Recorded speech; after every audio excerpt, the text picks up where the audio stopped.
Hola, ¿cómo están? Bienvenidos y bienvenidas aquí a Jalisco Aprende, este programa de la Secretaría de Educación Jalisco. Como cada lunes nos acompaña nuestra compañera Perla. Hoy es la Catrina Perla. ¿Cómo estás, Perla? Muy bien, Catrina Omar, ¿cómo estás tú? Muy bien, también aquí listos para celebrar este gran día que nos representa a los mexicanos, porque nosotros celebramos la muerte y la memoria año tras año. Así es una de las tradiciones más representativas de nuestro país y también más adelante vamos a hablar de todo lo que representa desde el ámbito histórico, pero también lo que han hecho nuestras comunidades educativas. Cada uno de los planteles y cada uno de los hogares se vuelve una fiesta, una celebración a la muerte, porque también está relacionada con nuestros antepasados, guarda mucha cultura, mucha tradición, pero también mucha historia de nuestro país. Oye, y nos tienes preparado una entrevista justamente con un historiador que nos habla de los orígenes de esta tradición, así que hay que poner atención porque es muy rico conocer nuestra historia y nuestras tradiciones, así que vamos a Educación en Perspectiva.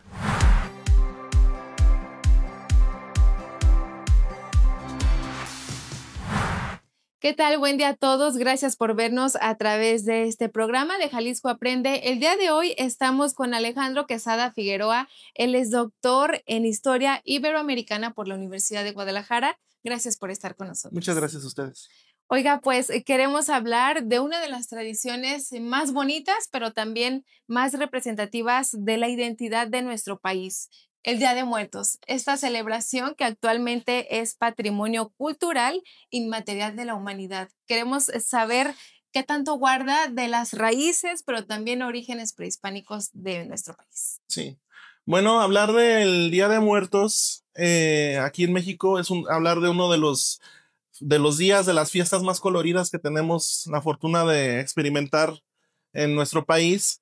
Sin embargo, debemos de tener en cuenta que tiene sus raíces históricas, definitivamente.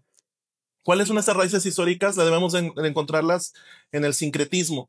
¿Qué es el sincretismo? Es la fusión de dos culturas, en este caso, pues la indígena y la española, porque pues vemos muchas manifestaciones indígenas, en este caso cuando es el Día de Muertos, pero también debemos de tener en cuenta que hay muchos elementos hispanos, como que pues el mismo día que se escoge, ¿no? El 1 y 2 está el calendario católico, o también, por ejemplo, mucha de la comida que existe para los muertos, pero también existe esta parte indígena, ¿no? Entonces, creo que el Día de Muertos es una de los claros ejemplos del mestizaje cultural que existe en México y que debemos de celebrarlo y sentirnos orgullosos de ellos. Entonces, el Día de Muertos desde la época prehispánica se celebraban los pueblos prehispánicos, sobre todo los mexicas o los del altiplano central, tenían festividades hacia la muerte, hacia el culto a la muerte. Sin embargo, cuando llegan los españoles, esto se va a fundir con la cuestión del Día de Todos los Santos, que es el día 1 de noviembre, y el Día de los Difuntos, que es el día 2. Entonces, todo esto se va a terminar fundiendo en una fiesta tan colorida como la que tenemos, con papel picado incluso de Filipinas, porque pues era también parte del Imperio Español que llegó aquí. Entonces, tenemos una fusión colorida de sabores y de tradición. Oiga, ¿y qué tanto ha cambiado pues la manera en la que aquí en México vemos la muerte? Tenemos estos antecedentes. Sí, pues ha habido muchas transformaciones, ¿no? Por ejemplo, el Día de Muertos en la época virreinal tenía una connotación sumamente religiosa, enfocada a la cuestión sobre todo de el recordar a los difuntos. Pero, por ejemplo, en el siglo XIX va a adquirir también un simbolismo de protesta política, en el sentido, por ejemplo, de las calaveritas que empiezan a hacer críticas al gobierno, o, por ejemplo, la famosísima Catrina, ¿no? de Posadas, que también está manifestando una crítica a las clases altas del porfiriato. Entonces, es también la idea de la muerte va variando conforme también va variando las ideas políticas que va teniendo México.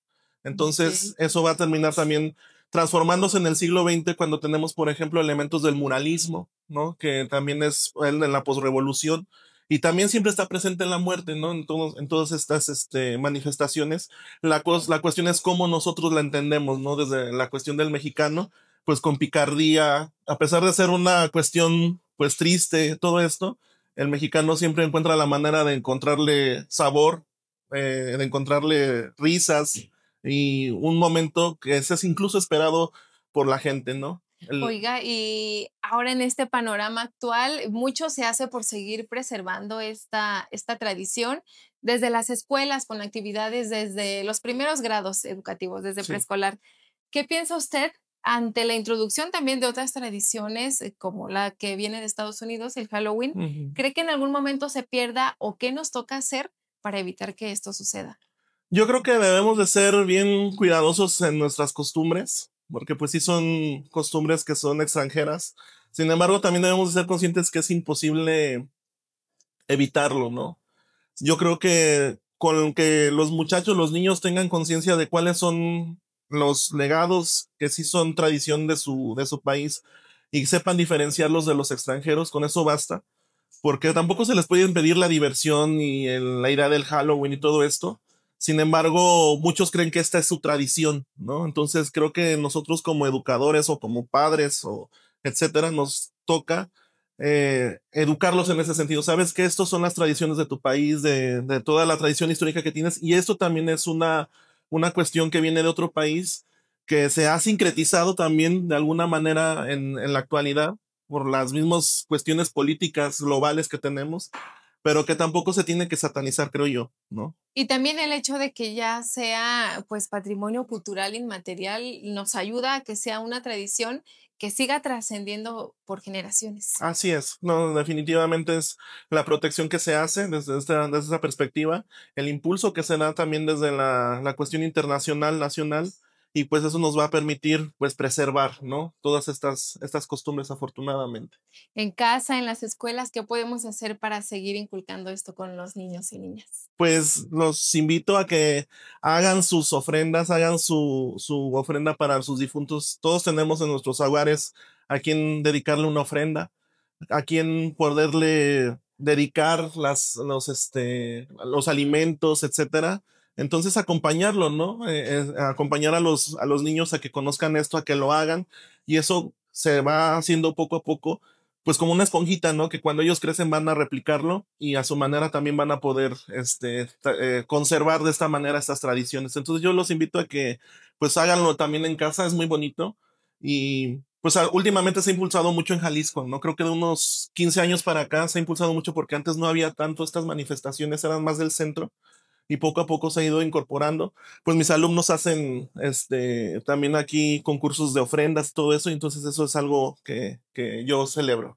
Muy bien, pues a celebrar todos y que no se pierda esta tradición. Así es. Muy bien, muchas gracias. Muchas gracias a ustedes.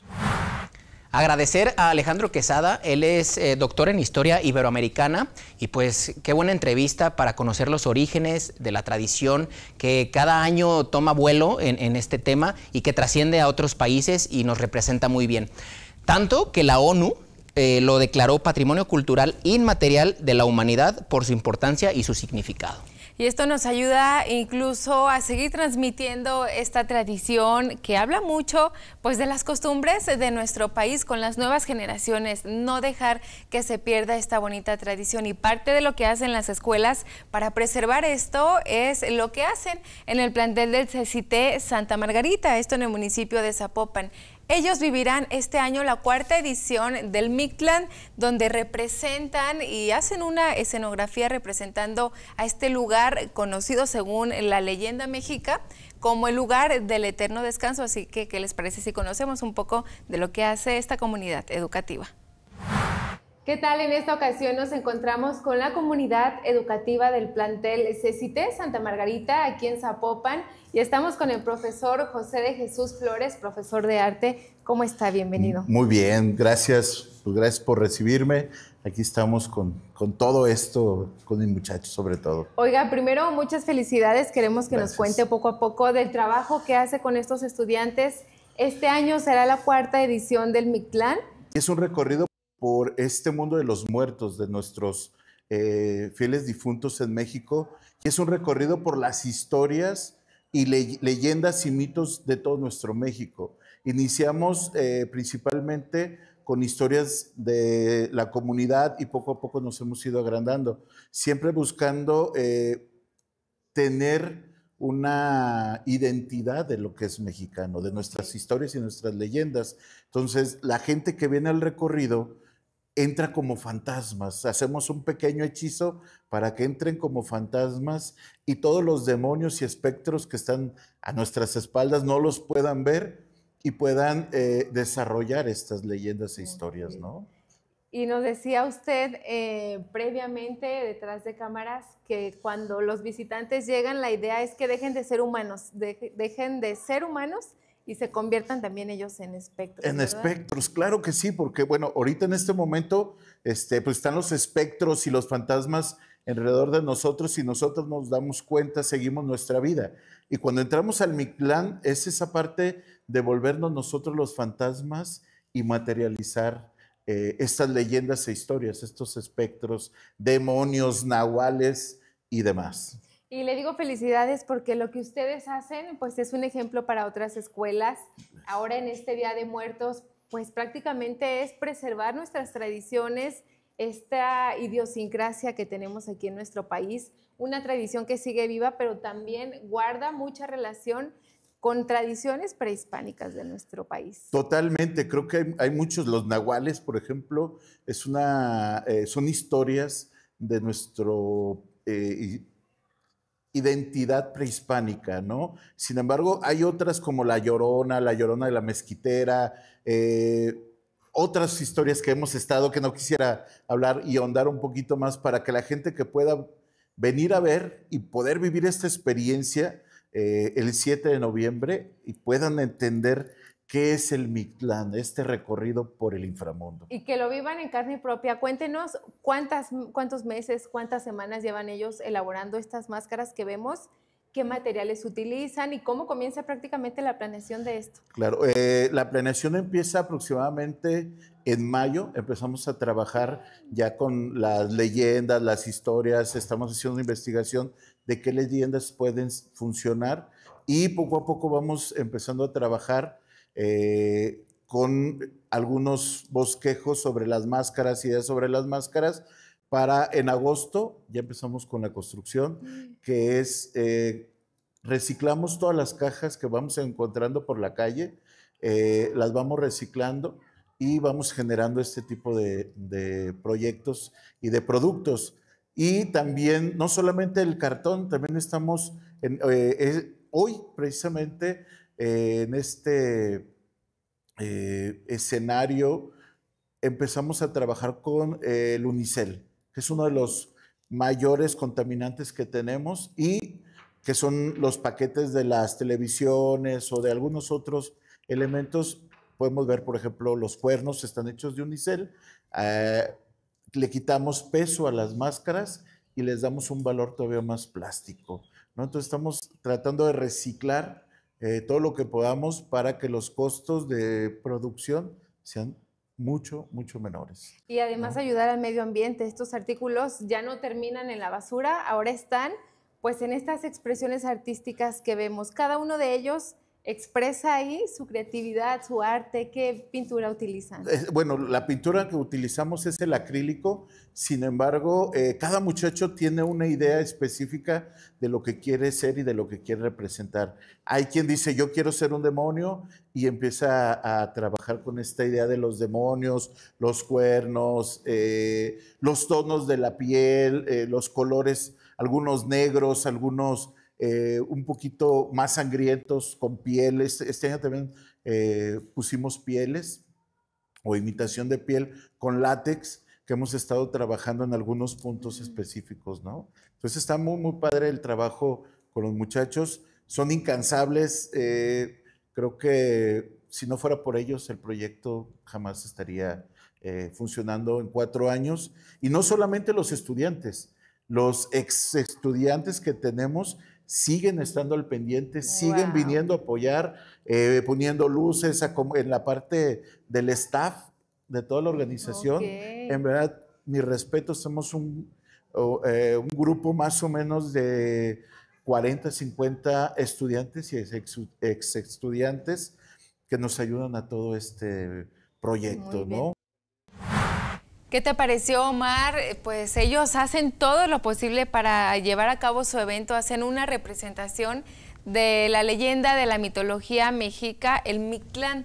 Lo que hacen es que los visitantes acudan a su plantel y el ser humano se vuelva ya un espectro para sentir pues la sensación de lo que podríamos creer que los muertos, según esta mitología, sienten ya una vez que llegan a este lugar del eterno descanso. Así es, a mí lo que me llama mucho la atención también es el tema de toda la escenografía, la preparación que lleva, los materiales, la creatividad que los estudiantes llevan a cabo para hacer una experiencia muy agradable y que te adentre a esas tradiciones tan hermosas que tenemos en México. Así es, y además para ambientar todo este escenario, pues cuentan ellos leyendas de nuestro país en un recorrido nocturno. Entonces vamos a hacer una breve pausa, pero al continuar les vamos a platicar más sobre este gran evento que realizan en el CCT de Santa Margarita. Muy bien.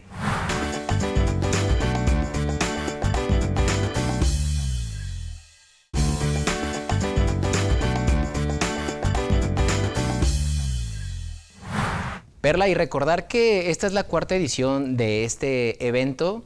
Año con año se pone mejor y se pone más creativo y más hermoso este evento, que ellos invitan a algunas primarias para que puedan vivirlo, pero también está abierto al público en general. El público en general puede ir el 7 y el 14 de noviembre. Así es, a este plantel, al CCT de Santa Margarita, y hay que decirlo, es también un esfuerzo de los estudiantes. Ellos diseñan con sus propias manos, con artículos y materiales reciclables, sus máscaras para participar, coordinados por su profesor de arte, pero ahí se ve también el trabajo colaborativo que realiza esta institución y las ganas de hacer la diferencia, ¿no?, con este tipo de proyectos. Oye, ¿y qué te parece si vamos a ver la segunda parte del recreo y ahorita continuamos con más? Vamos. Cuéntenos a cuántas escuelas invitan, cómo le hacen y a cuántas personas han recibido en años anteriores. Sí, claro que sí. Hemos atendido aproximadamente, bueno, el año pasado aproximadamente fueron 1,500, 1,800 personas las que atendimos en 3 eventos diferentes. Uno es el Mictlán de Santa Margarita, el otro es la aula externa, conexión con Santa Margarita, que es Valentín Gómez Farías, y apoyamos a una primaria con un pequeño montaje en la primaria. Ya también tenemos 3 años trabajando con esta primaria. En verdad es impresionante ver a los niños. Creo que esa es la parte que el proyecto va a esta comunidad más vulnerable que tenemos, que son nuestros niños, y que han estado perdiendo la fantasía. Yo creo que esa es la parte fundamental, de recuperar la fantasía en los niños, de pensar que hay algo más allá que el celular. ¿Y ustedes previamente invitan a escuelas primarias o qué pasa con los vecinos de aquí de la escuela? ¿También pueden venir? Claro que sí, invitamos escuelas primarias, secundarias, sobre todo las que están a nuestro alrededor, porque creo que esa es la parte importante. Cuando una actividad cultural no se refleja directamente en la sociedad, Lévi-Strauss lo dice, ¿no? Cuando el grupo no afecta al individuo y el individuo no afecta al grupo, no hay esta sinergia en la cuestión artística, en la cuestión cultural. Debemos de hacer una inserción dentro de los nuevos conceptos e ideas, ¿no? ¿Y hacen la invitación presencialmente? ¿Visitan las escuelas? Visitamos las escuelas, llevamos las máscaras y los niños fascinados. La verdad, es impresionante ver a los niños a las 12 del día asustándose con los uniformes, porque vamos en uniforme, todavía les falta la parte del vestuario, y ver las máscaras es, ¿verdad?, es fascinante y reconfortante esta idea con los niños, ¿no? Muy bien, y pues entonces aquí nos vamos a ver el próximo 7 de noviembre, ¿solo es una fecha? 7 de noviembre en Santa Margarita y el 14 de noviembre en el Valentín Gómez Farías. Impresionante el Valentín, la verdad también es un lugar muy, muy padre porque es una escuela que estuvo abandonada, perdón, se me fue el término, y están los dormitorios todavía. Entonces los dormitorios se siente una vibra totalmente sin luz, los árboles son muy viejos, entonces el pasar por esas zonas y con pequeñas luces en verdad es impresionante. Todo se presta, lo mismo aquí vamos a tener luces, audios, en verdad estamos preparando con todo esto. Muy bien, pues muchas gracias. Gracias No, por al contrario. recibirnos aquí y nuevamente felicidades. Este trabajo que hacen refleja el talento de los estudiantes, pero también pues un esfuerzo colectivo. Usted como docente, el director de este plantel, que siguen preservando y siguen manteniendo viva esta tradición. Aquí Claro que están sí. los orígenes de nuestro país. Así es. Muchas gracias y volvemos al estudio. Agradecemos, Omar, a esta comunidad educativa. Gracias por esta actividad que ustedes realizan, porque hacen que nos sintamos orgullosos de ser mexicanos. Conocemos más también de la cultura mexica y seguimos enalteciendo juntos una de las tradiciones más bonitas de nuestro país, el Día de Muertos. Así es. Otro detalle importante de este día son las Catrinas. ¿Qué te parece si vamos a conocer más las características de ellas? Hola amiguitos, bienvenidos a un nuevo video de Proyectos Integradores. Hoy quiero contarles algo que recién descubrí sobre las Catrinas. ¡Acompáñenme! Hace un tiempo vivió un ilustrador muy talentoso. Su nombre era José Posada. Él dibujaba caricaturas sobre diferentes temas. Un día creó una caricatura sobre la calavera. El nombre que le dio fue Calavera Garbancera. Años después, Diego Rivera recupera la obra de José Posada y lo homenajea pintándola en un mural que se llama Sueño de una tarde dominical en la Alameda Central y le da el nombre de la Catrina, y es muy conocida en todo el país. Desde entonces, en cada celebración del Día de Muertos, vemos personas disfrazadas, algunas pinturas, esculturas y murales. ¿Tú las has observado? La Catrina tiene características únicas que permiten identificarla. Es colorida, tiene una cruz en la frente. En los ojos podemos identificar unas flores que la decoran. Es de silueta fina. Tiene elementos del arte mexicano y utiliza en su cabeza sombreros de charro o tocados en flores de cempasúchil. Como dato curioso, en Jalisco tenemos el récord Guinness con la Catrina más grande del mundo. Cada año en el municipio de Zapotlanejo realizan un festival de Día de Muertos y montan en la plaza principal a la Catrina de 20 metros de altura. ¡Realmente gigantesca! Ahora que conoces un poco más sobre la Catrina, comenta con tus compañeros y maestra. ¿Qué debe tener una Catrina y cómo pueden hacer una? Mientras tanto, seguiré investigando sobre las tradiciones del Día de Muertos. ¡Nos vemos en la próxima entrega! ¡Adiós! ¿Qué tal? ¿Qué les pareció esta cápsula sobre las características de la Catrina? Una figura muy representativa de esta gran tradición del Día de Muertos. Esperemos que ustedes estén disfrutando de este programa, esta transmisión especial, tanto como nosotros. ¿Qué les parece si vamos a una breve pausa? Es chiquitita, no se despeguen, volvemos en unos minutos.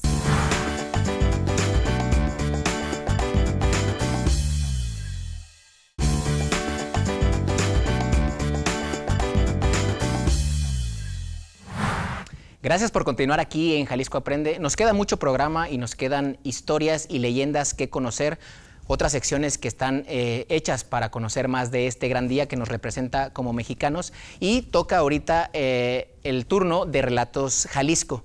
Esta vez toca una leyenda muy interesante de la Casa de los Perros, este recinto que se encuentra aquí en el centro de la ciudad de Guadalajara. Vamos a conocerlo. Estás viendo Relatos Jalisco, especial del Día de Muertos. En el corazón de Guadalajara, donde el eco de las campanas aún marca las horas del alma, se levanta una casona antigua. Sus balcones miran hacia la historia y sus muros guardan un secreto. No es una casa cualquiera. La llaman la Casa de los Perros. Fue construida en el siglo XIX por Jesús Flores, hombre de fortuna que amó profundamente a Ana González Rubio. La casa fue su regalo y su refugio.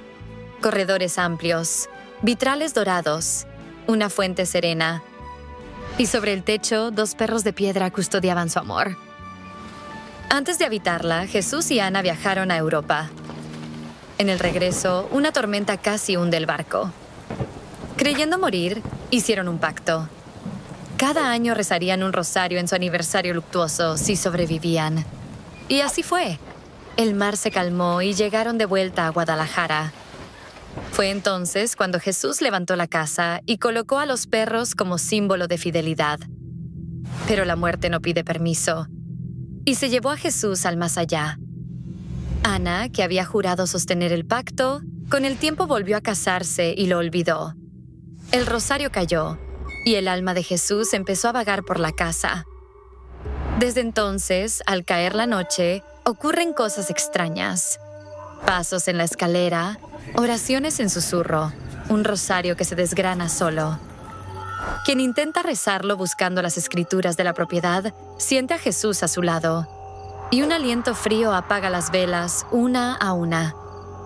En las madrugadas más quietas, los perros cobran vida.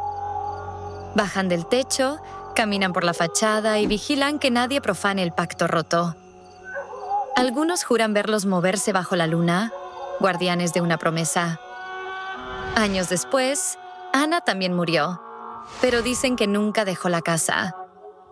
Cada día de muertos, una vela se enciende sola y el aroma de gardenias y cempasúchil llena los cuartos.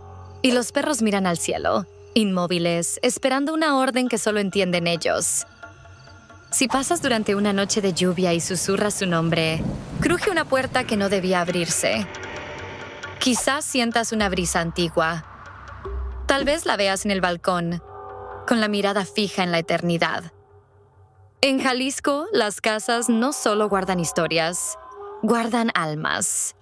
Y en la casa de los perros, el amor, la traición y la promesa incumplida siguen latiendo entre las sombras, recordándonos que hay pactos que ni la muerte puede romper. Oye, Perla, yo quiero hacerle un agradecimiento muy especial a Jocelyn. Ella es la encargada de la recomendación de la semana, programa tras programa, y también hoy fue la encargada de este gran maquillaje que nos hizo del Día de Muertos. Una caracterización muy detallada que sin duda pues nos hace engalanarnos en este programa sobre el Día de Muertos, y les platicamos, Omar, también que la recomendación de la semana de este lunes nos habla del recorrido que ella realizó con Jorge Rodríguez, conocido como George Leyendas. Ella visitó el Museo del Panteón de Belén, que se encuentra en la ciudad de Guadalajara, a un lado del Hospital Civil Viejo Fray Antonio Alcalde, un lugar histórico, un cementerio histórico que guarda muchas leyendas. Vamos a verlo.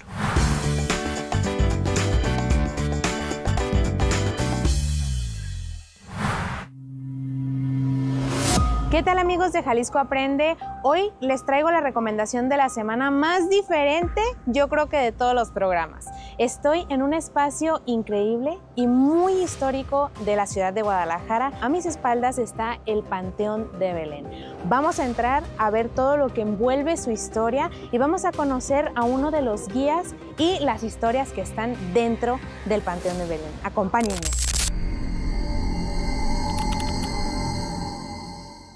Ahora nos encontramos con Jorge Rodríguez. Jorge, ¿cómo estás? Muy bien, Jocelyn, gracias por venir aquí. Bueno. No, gracias a ti por recibirnos. Estamos con el guía del Panteón de Belén. ¿Qué te parece si iniciamos el recorrido? Claro que sí, con mucho gusto. ¿Qué quieres saber de ese lugar? Dime. Pues mira, dime un poco de su historia. ¿Qué tal si caminamos y nos platicas? Mira, este cementerio es el más antiguo de Guadalajara que aún está en pie. Aún existe el de Mezquitán, que funciona todavía. Este ya no, es museo. Data de 1848, lo manda a construir la Iglesia Católica, en su momento comandada por el obispo Diego Arande Carpinteiro, y la persona que ejecuta esta obra es el arquitecto Manuel Gómez Ibarra, que es el mismo caballero a quien le debemos las torres de la catedral, la cúpula de Cabañas y por supuesto el Panteón de Belén. El cementerio duró poco tiempo en servicio, se clausuró en 1896 debido a las epidemias que hubo en ese tiempo. Nada más que pues se permitió seguir sepultando a quienes tenían propiedad, y por ahí de 1980-81 la última persona sepultada aquí. A la fecha es museo, Museo Panteón de Belén. Tiene mucha historia, mucha arquitectura y personajes ilustres muy interesantes. Cuéntanos, ¿cuál es la leyenda más importante o de las más importantes que habitan aquí en el Panteón? Bueno, yo diría que una de las más solicitadas por los visitantes es la del niño Ignacio Torres Altamirano, conocido como Nachito. Esa historia nos habla de un bebé que nace con una enfermedad, por decirlo de alguna manera, o una condición un poquito extraña, y esta era que el niño le tenía un total miedo a la oscuridad. Era nictofóbico, hablando científicamente. Solo que en ese tiempo hay que tomar en cuenta que no había luz eléctrica. Se dice que en el día abrían las ventanas de su cuarto, ingresaba el sol, en la noche prendían velas o veladoras, rodeaban su cuna y había luz, hasta que el 24 de mayo de 1882, una tormenta y las fuertes ráfagas de viento abren las ventanas, apagan las velas y el niño muere de un infarto a los 3 años. Lo vienen a sepultar a este cementerio. La sorpresa del velador fue que los siguientes 10 días después del sepelio del bebé, el ataúd amanecía desenterrado por sí solo. Hasta que él habla con la familia entiende, pues todavía en shock, que el bebé se está desenterrando solo para no estar abajo, en la oscuridad. Y deciden hacerle un ataúd de cantera en la superficie, que aún lo puedes apreciar aquí, mira. A ver, vamos a El verlo. ataúd en la superficie tiene una ranura en medio, como lo van a poder apreciar, y esto se debe a que lo que pretendía la familia es que de día y de noche hubiera luz adentro, en la tumba de su bebé, con el sol, luna y estrellas, para que de esta manera el niño esté tranquilo. Lo podemos apreciar ahí en su tumba. Mucha gente, aquí como lo puedes ver a tus pies en esta carretilla, tiene la costumbre de traerle regalos. Dicen que no importa lo pequeño de tu regalo, puede ser algo muy humilde, pero hay que traerlo con mucha devoción, con mucho cariño y mucho respeto, y a cambio el bebé agradecido te va a proteger como un segundo ángel de la guarda. Pero dicen que no te lleves nada, porque el niño es muy travieso y te va a hacer travesuras hasta que le regrese lo que le tomaste. Esa fue la única forma en la que Nachito Ignacio Torres Altamirano pudo descansar en paz. Esta es su leyenda y esa es su tumba aquí en el Panteón de Belén. Ay, muy bien, Jorge. Pues bueno, te seguimos. Qué padrísima esta historia. Sé que como esta, muchísimas más, así que te seguimos adelante. Claro, de este lado continuamos.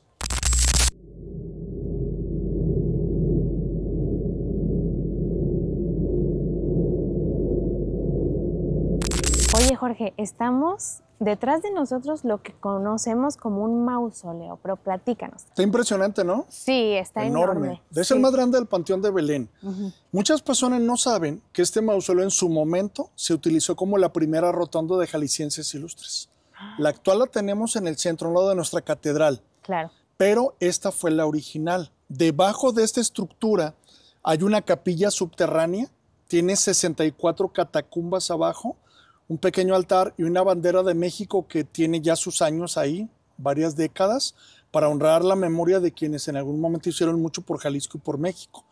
Entre algunos personajes ilustres y muy conocidos en Guadalajara, como nombres de calles, avenidas, bibliotecas, escuelas, etcétera, etcétera, estuvo, por ejemplo, el señor Enrique Díaz de León, Ramón Corona, Manuel López Cotilla y el general Manuel M. Diegues. Cuenta con 3 escaleras, Jocelyn, las 3 las podemos apreciar en este momento. Una central y 2 laterales. Dios Padre, Dios Hijo y Dios Espíritu Santo. Representa la Santísima Trinidad. Ahí arriba tenemos un altar que te lo voy a iluminar un poquito con mi lámpara. Claramente se aprecia que está pegado al muro. Sí. Esto llamaría la atención porque obviamente impediría que un sacerdote pudiera oficiar la misa como se realiza ahorita, atrás del altar. Sí. En ese tiempo hay que recordar que la misa era al revés, y era en latín, de espaldas a la gente, en latín, y no se permitían cadáveres cremados. Era un pecado mortal para la Iglesia Católica en ese tiempo, o un rito pagano, solamente cuerpos completos. Terminaba la misa de un personaje ilustre, y la parte de atrás tiene un acceso a las catacumbas. Era la forma en que terminaba esto. Si observas arriba también hay una simbología muy interesante porque llenan mujeres. Ay, es verdad. Son 4, 2 al frente y 2 atrás. Son las famosas plañideras o lloronas. Las mujeres que eran contratadas por los ricos para que lloraran en los velorios de sus seres queridos y a cambio recibían una buena paga, porque se creía que las lágrimas de ella limpiaban los pecados del difunto o la difunta, lo llevaban al cielo libre de ellos. Ay, mira. Entonces, en conclusión, ¿un mausoleo qué es? Es una tumba grande, una tumba de no necesariamente de ciertas medidas, pero de buenas dimensiones. Esto es un mausoleo, lo que tenemos aquí. Una tumba, pues ahora sí que de buen tamaño. Eso es un mausoleo. Y este es el mausoleo principal. Y ahí se pueden guardar varias. Sí, por supuesto. Personas. Sí, Bien. familias enteras. Pues, ¿qué te parece si pasamos? Claro que sí. Vamos gusto. allá.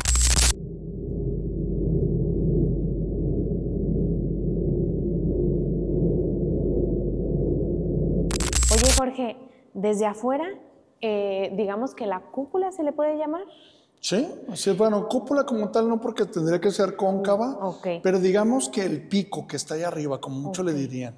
El pico se veía súper chiquito desde afuera, pero aquí está engañoso. Mira qué enorme está. ¿A qué se debe? Los azulejos que están en la parte superior fueron colocados en forma de rombos, dentro de un segundo rombo y un tercer rombo. Sí. Esa figura geométrica es la que nos engaña. Nos hace pensar que es corto, cuando es enorme. Tiene un sentido o una ilusión de profundidad, de ascensión al cielo, básicamente. Sí. Este es el altar que les comentaba, que está pegado al muro, que el sacerdote se colocaba de espaldas a la gente. Y obviamente los 3 ingresos que tiene esta capilla, que fue específicamente para personajes ilustres. Y pues aquí se velaron a los más grandes hijos de Jalisco, Jocelyn. Está padrísimo. Oye, una duda. ¿Cuántas personas vienen más o menos en promedio, digamos, en una visita al Panteón de Belén? En los nocturnos tenemos un promedio como de 50 personas por recorrido, en temporada baja. En temporada alta tenemos hasta 2 o 3 recorridos de 60 personas al mismo tiempo. 180 personas por recorrido. Wow, que ya viene para nosotros la temporada alta del Día de Muertos, sí. Sí, se avecina esta temporada concurrida. Oye, pues está padrísimo esta ilusión óptica que tenemos desde afuera, incluso en la noche, porque ni siquiera está de día, entonces está padrísimo. ¿Qué tal si continuamos? Claro que sí, vénganse de este lado, pasen por favor. Vamos.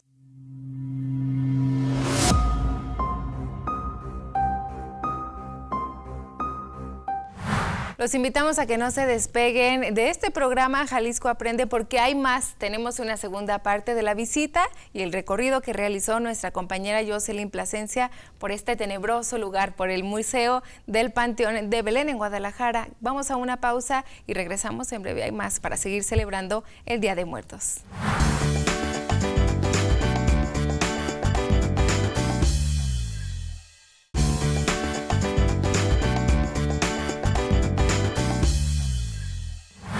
Perla, tengo que confesarte que estos son de mis lugares favoritos en la ciudad porque albergan muchísimas exposiciones temporales y temas artísticos. A mí el simple hecho de estar parado ahí me ocasiona muchísimas cosas muy positivas, y recorrer y ver la arquitectura que hay ahí es increíble. Impresionante, y también hay que mencionar que a lo largo de todo el año hay recorridos, Omar, tanto en la mañana como en la noche. Evidentemente ahora con la temporada alta, los meses de octubre y noviembre, estos recorridos nocturnos se vuelven muy llamativos, y también es una oportunidad para conocer más museos de nuestra ciudad. Como dato curioso les compartimos que fue inaugurado en 1848, pero fue cerrado formalmente hasta en 1896. ¿Qué te parece si seguimos viendo parte de este recorrido? Muy bien, vamos con Jocelyn.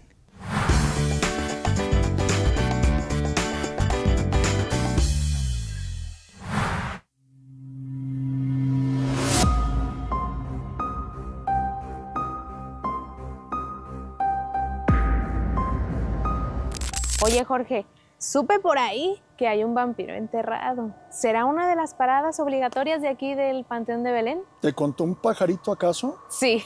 Pues no te contó mal, fíjate que sí.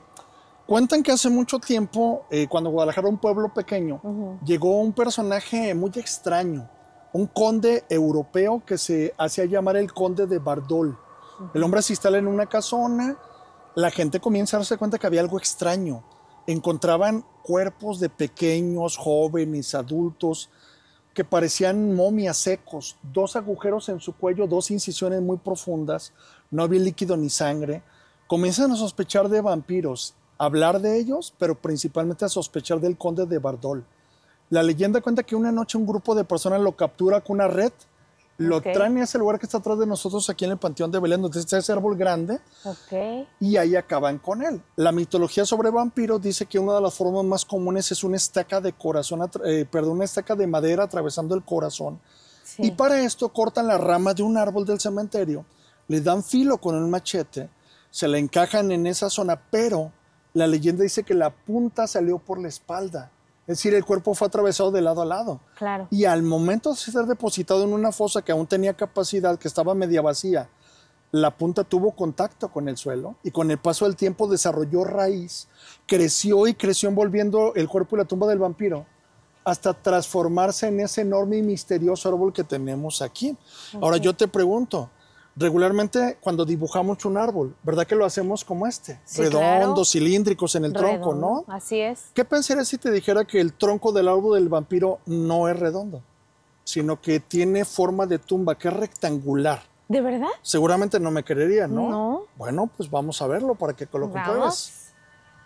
A ver con... Bien, no es lo mismo verlo desde este ángulo donde lo teníamos a verlo de este otro, acá por donde está este lazo, mira. A ver, Si nosotros nos colocamos del lado contrario y observamos el tronco de este lado, es rectangular. verás que el árbol no es redondo, sino tiene forma de lo que podríamos interpretar como una tumba. Sí. Bien, la leyenda dice que el día que este árbol se seque o este árbol se caiga, el vampiro quedará libre para atacar a Guadalajara con toda su furia, como una forma de venganza por la muerte tan horrible que le dieron nuestros ancestros, especialmente con aquellos trasnochados o trasnochadas. No sé a qué horas te acuestes tú, pero si andan en la calle a altas horas, corren peligro el día que este árbol se caiga o se seque, porque el vampiro quedará libre para atacar a la ciudad.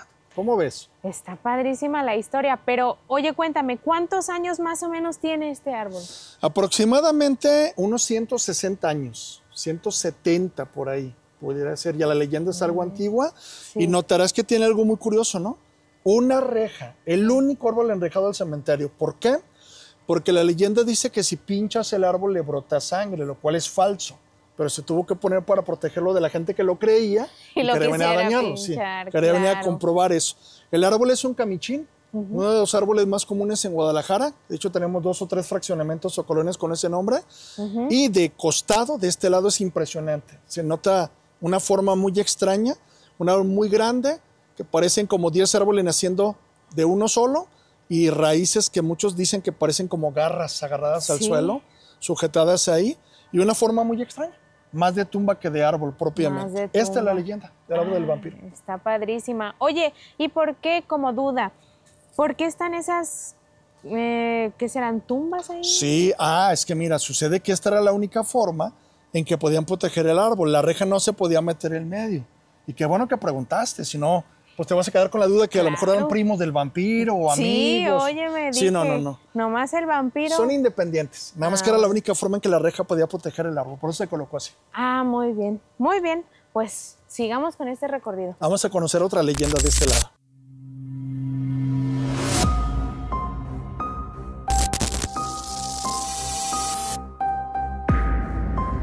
Oye, Jorge, acá entre nos, yo he escuchado ahí entre rumores que hay una señora que está sepultada aquí. ¿En qué parte? A ver, platícame de eso.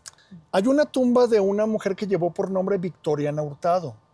¿Qué tiene de especial la historia de esta mujer? Desgraciadamente ella tuvo una vida complicadísima. Yo creo que decir difícil sería algo amable. Ella es casada desde niña. Aproximadamente a los 12 años ya estaba casada. A los 15 ya era madre de 3 hijos. Javier, Alejandro y Octaviano. Su marido tomaba mucho, era un hombre pues que era violento con ella. Dice la leyenda que conforme pasa el tiempo se va acrecentando esto. Los hijos crecen viendo ese ejemplo. El señor fallece por el alcohol, el exceso de alcohol, y resulta que los 3 hijos toman ese rol. Humillaban a su madre, la trataban muy mal, le deseaban la muerte. La leyenda cuenta que el 25 de agosto de 1894, los muchachos se dan cuenta que su madre no despertaba, no había signos vitales, no había respiración. Le hacen un velorio rápido de unas horas y la vienen a sepultar al Panteón de Belén. Pero al día siguiente, muy temprano, reciben la visita del velador del cementerio, cosa que les sorprende mucho. Y el hombre, pues ahora sí que inclusive hasta le costaba trabajo hablar, muy asustado. Le dice que encontró la tierra donde sepultaron a su madre revuelta y una mano con algo empuñado afuera, la mano de su madre. Cuando ellos vienen incrédulos se dan cuenta que es verdad. La señora tenía catalepsia, Jocelyn. No estaba muerta, tenía una enfermedad que parece muerte. Adquiere una rigidez, baja la temperatura, no se perciben signos vitales. Pero los hijos, al notar que algo había en la mano, abren la mano a fuerzas quebrando los huesos y se dan cuenta que es un testamento, donde la mujer lo deshereda por la forma en que se comportaron con ella toda su vida, dejando todas las riquezas a la caridad pública en Guadalajara. La tumba de esta señora es la única del Panteón de Belén que tiene una mano de piedra saliendo simbolizando ese momento tan impactante. La tenemos aquí unos pasitos. Te voy a invitar a que la veas. Hay que verla. Porque vas a notar que las personas le vienen a traer ofrendas también. Aquí puedes ver abajo unas ofrendas, unas flores. Y aquí puedes ver la mano de piedra, Con que el más testamento. que el testamento, porque eso parecería, ¿no? Sí, en efecto, más que sus datos, mejor dicho, representaría el testamento, efectivamente, su última voluntad. Vienen a pedirle normalmente cosas que ella no tuvo, amor, una unión familiar y algo que sí tuvo ella en exceso, pero que pues no lo aprovecharon los hijos o no lo tuvieron al final, que fue el dinero. Una estabilidad económica. En pocas palabras, Jocelyn, la historia de una mujer que fue sepultada viva en el Panteón de Belén. La tumba y la leyenda de Victoriana Hurtado. ¿Qué más tienes para nosotros, Jorge? Platícanos. Bueno, pues contarles algo curioso, que de hecho aquí donde estamos se puede apreciar y que es algo que la gente en ocasiones no se da cuenta, sobre todo de noche. Muchos de los árboles que tenemos aquí son frutales. Mangos, guayabos, también hay guamúchiles, aguacates, algunos cítricos. Esto era huerta del antiguo Hospital Civil que lo tenemos aquí colindante con el Panteón de Belén. Es verdad. Era una huerta que proporcionaba alimentación para pacientes y médicos de ese nosocomio y que pues aquí nos dejó todavía, no creo que la mayoría sean árboles originales, pero quizá algunos retoños, algunos hijos o nietos, por decirlo de alguna manera, de esos árboles que en su momento alimentaron acá.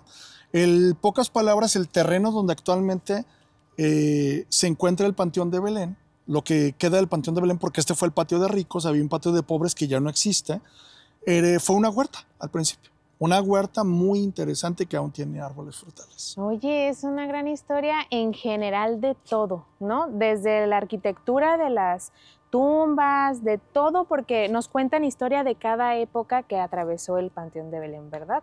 Es correcto. Bueno, pues muchísimas gracias por participar con nosotros, por ayudarnos a darle difusión a este espacio tan histórico de Guadalajara, entre tantos que hay.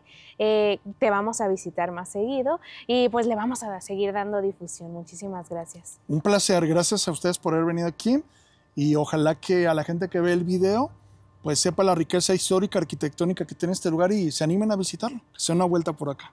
Así es, muchísimas gracias, Jorge. Y pues esta fue la recomendación de la semana. Esperamos que les haya gustado muchísimo. Nos vemos con más en Jalisco Aprende.